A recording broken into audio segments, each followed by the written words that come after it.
ಮನುಷ್ಯನಿಗೆ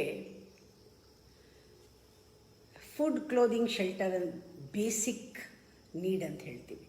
ಹಾಗೆ ಈ ಮೂರು ಮನುಷ್ಯನಿಗೆ ಬೇಕೇ ಬೇಕು. ಯಾವುದು? ಶಾಂತಿ, ಸಂತೋಷ ಅಂದರೆ ಖುಷಿಯಾಗಿರೋದು, ಶಾಂತವಾಗಿರೋದು, ಪ್ರೀತಿ. ಈ ಮೂರು ಬೇಕೇ ಬೇಕು.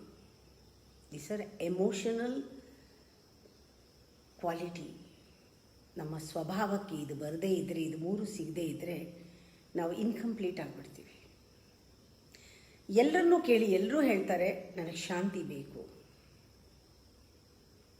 ನನಗೆ ಖುಷಿ ಬೇಕು, ಸಂತೋಷ ಬೇಕು ಜೀವನದಲ್ಲಿ, ನನಗೆ ಪ್ರೀತಿ ಬೇಕು.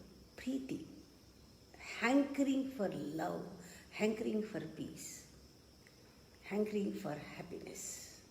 ಮನುಷ್ಯನ ಮನಸ್ಸಿನ ಗುಣ ಅದು, ಬೇಕೇ ಬೇಕದು. ಏನು ಬೇಕಾದ್ರೂ ಮಾಡ್ತೀವಿ, ಇದು ಮೂರು ಬೇಕು. ಯಾಕೆ ಬೇಕು? ಪ್ರಾಣಿ ಯಾಕೆ ಕೇಳಲ್ಲ? ಪ್ರಾಣಿ ಇದೆ, ನಮಗಿಲ್ಲ. ಇಲ್ಲದೇ ಇರೋದೇ ಬೇಕು. ನಾವು ಕಳ್ಕೊಂಡಿದ್ದೀವಿ.